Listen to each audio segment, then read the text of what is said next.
နေ့ပြန်နဲ့ပတ်သက်ပြီးတော့ဝင်ငွေလမ်းကြောင်းတစ်ခုကိုဖန်တီးကျင်တာပဲဖြစ်ဖြစ်အတုံးတက်နိုင်မဲ့ဆောင်ရန်ရှောင်ရန်ချက်လက်လေးတွေတည်တင်တည်တိုက်တာလေးတွေကိုကျွန်တော်တည်တဲ့လောက်တက်တဲ့လောက်ကိုကျွန်တော်မျှဝေပေးသွားမှာဖြစ်ပါတယ်ယောက်ျားလေးဆိုရင်အကျော်လိတ်ကလေးရဲ့ခေါင်းကညာဘက်ကိုဥတီနေပါတယ်ညာဘက်အချောင်ဥတီနေပါတယ်မိန်းကလေးဆိုရင်တော့အဲ့အကျော်လိတ်ကလေးရဲ့ခေါင်းကဘယ်ဘက်ချောင်ဥတီနေပါတယ်ဒါကြောင့်မို့လို့မိန်းကလေးမှာဟယ်လိုအားလုံးမင်္ဂလာပါစွမ်းကြောကြ Black and Air Balance စာဝင်ကနေပြီးတော့ပြန်လည်ကြိုဆိုပါရစေမင်္ဂလာပါဘာဖြစ်လို့6လောက်ကနေစနှိပ်တာလဲဆိုတဲ့အကြောင်းအရာလေးကိုကျွန်တော်ကရှင်းပြချင်တာဖြစ်ပါတယ်နေရှင်းစာ6လောက်ကလို့လည်းစာသူရှိပါတယ်ပထမ9ချက်ဆိုတာ6လောက်မှာပဲရှိတဲ့အတွက်ကြောင့်မို့လို့ကျွန်တော်တို့6လောက်ကနေစပြီးတော့နှိပ်ရတာပါနောက်ပြီးတော့ဘယ်နေရာတွေမှာရှိလဲဆိုရင်ခြိမျက်စိအောက်နေရာခြိဘွားအလဲကောင်းနေရာခြီဆောင်ပေါ့နော်ခြီဘွားရဲ့အပြင်ဘက်ဆောင်နေရာနောက်ပြီးတော့တကောက်ခွက်နေရာဒူးအထက်လက်လေးတဲ့နေရာတကောက်ခွက်အထက်လက်လေးတဲ့နေရာနောက်တစ်ခုကပေါင်လေကျောနေရာအဲ့ဒီနေရာတွေပဲဖြစ်ပါတယ်ခင်ဗျာအဲ့ဒါကြောင့်မလို့ပထဝီဆိုတာကလူခန္ဓာကိုယ်ရဲ့တောင့်တင်းမှုခိုင်မာမှုကိုသူကအဓိကတာဝန်ယူထားရတဲ့ပထဝီကျောများရှိတဲ့နေရာဖြစ်ပါတယ်ဒါကြောင့်မို့လို့ကျွန်တော်တို့နှိပ်တဲ့နေရာမှာ6လောက်ကစပြီးတော့နှိပ်ရတာဖြစ်ပါတယ်ယောက်ျားလေးကိုကြားတော့ဘာဖြစ်လို့ဘက်ကစနှိပ်ရတာလဲဆိုတော့လူခန္ဓာကိုယ်မှာပေါ့နော်လူခန္ဓာကိုယ်ရဲ့ချက်မှာပေါ့တကြီးဆိုတာရှိတယ်တကြီးဆိုတဲ့အကျော်လိတ်ကလေးရှိပါတယ်ဒါဆရာတွေရဲ့တင် जा ပြတာမှုပေါ့နော်ဆရာတွေရဲ့တင် जा ပြတာမှုပေါ့အဲ့အကျော်လိတ်ကလေးကယောက်ျားလေးဆိုရင်အကျော်လိတ်ကလေးရဲ့ခေါင်းကညာဘက်ကိုဥတီနေပါတယ်ညာဘက်အချောင်ဥတီနေပါတယ်မိန်းကလေးဆိုရင်တော့အဲ့အကျော်လိတ်ကလေးရဲ့ခေါင်းကဘယ်ဘက်ချောင်ဥတီနေပါတယ်ဒါကြောင့်မို့လို့မိန်းကလေးမှာဆိုကြပါဆိုတော့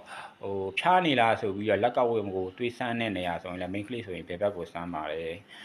ယောက်ျားလေးဆိုရင်တော့ညာဘက်လက်ကဝဲကိုဆန်းပါတယ်အဲ့လိုပဲကျွန်တော်တို့နှိပ်တဲ့နေရာကြာရင်လည်းယောက်ျားလေးဆိုရင်ကျွန်တော်တို့ညာဘက်6လောက်ကစနှိပ်ပါတယ်မိန်းကလေးဆိုရင်ဘယ်ဘက်6လောက်ကနေပြီးတော့စနှိပ်ပါတယ်ဗီဒီယိုလေးကိုစောင့်အောင်ကြည့်ပြီးတဲ့အတွက်ကျေးဇူးတင်ပါတယ်နောက်နေ့တွေမှာလည်းကျွန်တော်ကဒီအနှိပ်ပညာနဲ့ပတ်သက်ပြီးတော့တည်တည်တိုက်တာလေးတွေဆောင်းရရှောင်းရန်လေးတွေကိုကျွန်တော်ဆက်ပြီးတော့တင်သွားပါမယ်အခုဒီဗီဒီယိုဖိုင်ကိုကြည့်နေတဲ့เนาะမိတ်ဆွေနဲ့လူငယ်ကလည်းYouTube ကကြည့်နေတာဆိုရင်လည်းဒါ subscribe နဲ့ notification လုပ်ပေးသွားပါ TikTok ကကြည့်နေတာဆိုရင်လည်းအပေါင်းနှိပ်အတဲပေးသွားပါ Facebook ပေးကနေကြည့်နေတာဆိုရင်လည်း like and share နဲ့ follow လေးနှိပ်ပေးသွားပါခင်ဗျာFacebook account ကကြည့်နေတာဆိုရင်လည်းကျွန်တော်တို့ add friend လေးလုပ်ပေးသွားပါ like and share လေးလုပ်ပေးသွားပါဘာဖြစ်လို့အဲ့လိုလုပ်ခိုင်းတာလဲဆိုတော့နောက်ထပ်ကအနှိပ်ပညာနဲ့ပတ်သက်ပြီးတော့မိမိကိုယ်တိုင်အပါဝင်မိမိချစ်ခင်ရတဲ့မိမိရဲ့မိသားစုဝင်တွေပတ်ဝန်းကျင်မှာရှိတဲ့မိမိချစ်ခင်ရတဲ့အတိမိတ်ဆွေတွေကိုဒီအနှိပ်ပညာနဲ့ပတ်သက်ပြီးတော့ကျမ်းမာရေးအတွက်ကူညီလိုတာပဲဖြစ်ဖြစ်အနှိပ်ပညာနဲ့ပတ်သက်ပြီးတော့ဝင်ငွေလမ်းကြောင်းတစ်ခုကိုဖန်တီးကျင်တာပဲဖြစ်ဖြစ်အတုံးတက်နိုင်မဲ့ဆောင်ရန်ရှောင်ရန်ချက်လက်လေးတွေတည်တင်တည်တိုက်တာလေးတွေကိုကျွန်တော်တည်တဲ့လောက်တက်တဲ့လောက်ကိုကျွန်တော်မျှဝေပေးသွားမှာဖြစ်ပါတယ် like and share တို့ subscribe တို့ notification တို့အဲ့လိုလေးတွေအပေါင်းနှိပ်သေးပေးတို့အဲ့မျိုးတွေလုပ်ပေးသွားမှာကျွန်တော်နောက်ထပ်အသစ်တင်ပေးမဲ့ဗီဒီယိုလေးတွေကမိတ်ဆွေရဲ့ဖုန်းထဲကိုရောက်လာမှာဖြစ်ပါတယ်အခုမြင်နေရတာကတော့ဆိုင်ရတာကြော်ညာဆိုင်ပုတ်နဲ့ဖုန်းနံပါတ်ပဲဖြစ်ပါတယ်ခင်ဗျာဒီဆိုင်ပုတ်ထဲမှာပါတဲ့service တွေအပြင်ကိုတခြားသော service တွေလည်းရရှိနိုင်ပါသေးတယ်ခင်ဗျ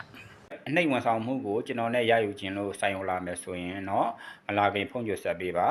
695319838ကဒါကျွန်တော်ရဲ့လက်ကင်ဖုန်းပါလိပ်စာကတော့မန္တလေးမြို့ချမ်းမြသာစီမြို့နယ်64A 110A 111မှာရှိပါတယ်ဆိုင်နာမည်ကတော့ free owner ပါမလာခင်ဖုန်းကြဆက်ပေးပါခင်ဗျာ